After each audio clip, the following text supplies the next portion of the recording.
खट्टा खाने वाली रात को अचानक राधिका मौसी को किचन से कुछ भी की आवाज आई। उन्होंने बाहर निकल के देखा तो किचन में उन्हें कुछ सफेद पड़ी। हे भगवान, आलतू जलालतू आई बटालतू, आलतू जलालतू आई बला कोटा। राधिका मौसी को चीखते सुनकर श्रवण बाहर आता है। अरे माँ, क्या हुआ? क्या देख लिया? दादी माँ आ गई क्या सपने में? अरे बेटा, रसोड़े में देख तो कौन है? श्रवण रसोड़े में झांक कर देखता है और उसे कोई नहीं दिखता। रसोड़े में तो कोई नहीं है माँ। कोई सफेद साड़ी में नहीं? नहीं माँ, कोई भी नहीं है।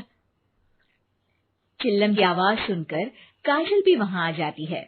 अब क्या हो गया माँ जी? अरे बेटा, रसोड़े में एक थी सफेद साड़ी में।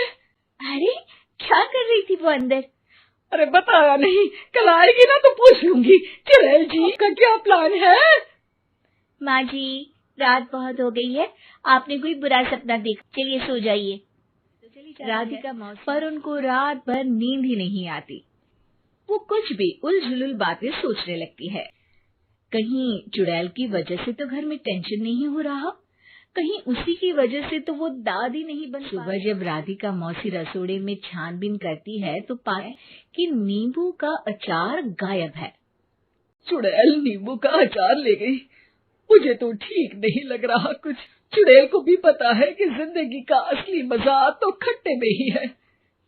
राधिका मौसी झट से श्रवण को फोन कर। बेटा, मुझे समस्या समझ में आ गई है, हमें एक तांत्रिक की जरूरत है।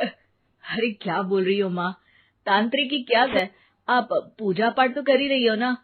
आलतू जलालू मंत्र सारे फालतू जैसे कुछ मंत्र पढ़ो, चली जाएगी अपने आप चुड़ैल। अरे नहीं बेटा, कभी चुड़ैल को कम नहीं समझते।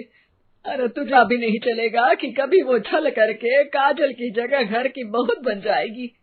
क्या माँ, कुछ भी बोल रही है। और कहा चुड़ैल?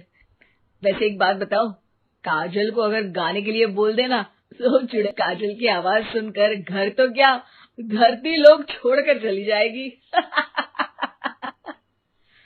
तुम ना पढ़े लिखे बच्चे हर चीज को मजाक समझते हो। तुम रहने दो, मैं खुद ही तांत्रिक ला लेती हूँ। अच्छा सुन, शाम को इमली लेके आना।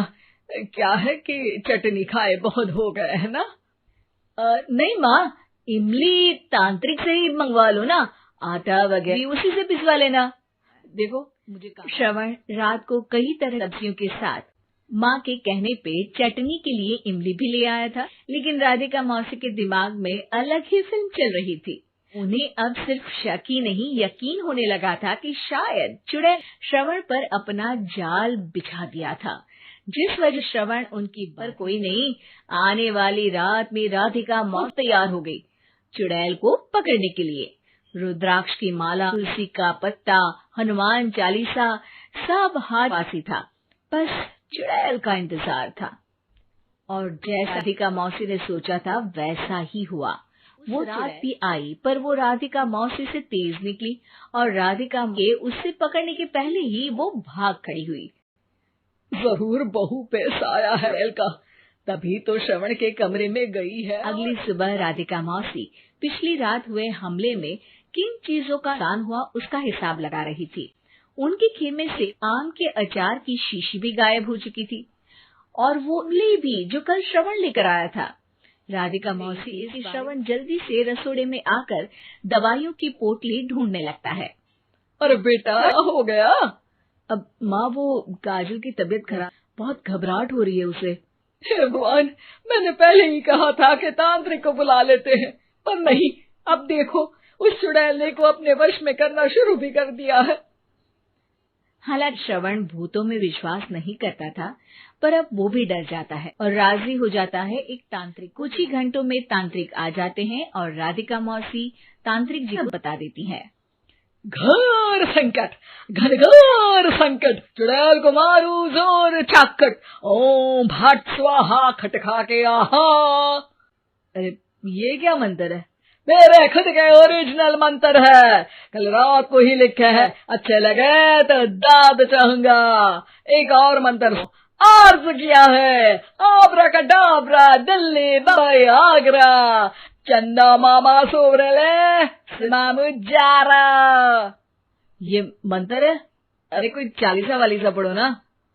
वक्त कम है, 40 ही पड़ेंगे, 20-25 में काम चलाना पड़ेगा। निरंजन जाके लंदन, मुफ्त का मंजान मेरा नंदन। अरे जल्दी करो तांत्रिक जी, जल्दी करो। तांत्रिक अपने झलूल मंत्र पढ़ने लगता है। श्रवण को तांत्रिक पे शक होता है। वो अपने एक डॉक्टर दोस्त को कॉल कर देता है ताकि कोई अनहोनी तो इमरजेंसी में चीजें मैनेज हो जाए। तांत्रिक रमाता है, जिसकी वजह से कमरे में काफी धुआं हो जाता है, जिसकी वजह से बहू की घबराहट बढ़ जाती है। अब भाई चुड़ैल, हाँ। बहू खांसते हुए धुएं से बचे बाहर चली जाती है। अरे भाग रही है, भाग रही है। पीछे पीछे बहू एक सोफे पर बैठ जाती है। तभी डॉक्टर दोस्त आए हैं और श्रवण को पानी लाने के लिए कहते हैं। थोड़े के बाद डॉक्टर कहते हैं, मेरे हिसाब से ज्यादा काम पूरा हो गया है। क्या मतलब? कुछ भी नहीं माँ, कोई चुड़ैल नहीं है, खुशखबरी है, अब दादी बनने वाली है। मगर वो अचार के डब्बे। श्रवण दोनों अचार के डब्बे अपनी माँ को दिखाता है, जो उनके बिस्तर के नीचे छुपे हुए थे। आपने सही बोला था, वो चुड़ैल काजल ही थी जो खट्टा खा रही थी। मैं कल ही पता चला, पर हमने आपको ये तांत्रिक वाला काम करने दिया ताकि आप भरोसा हो जाए कि भूत वगैरह कुछ हुआ ही नहीं।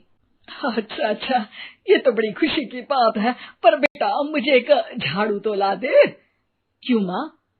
ये तांत्रिक का भूत आरती हूँ मैं।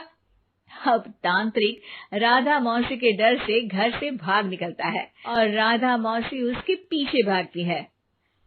अरे संकट ये घनघोर है, तांत्रिक मुआ चोर है।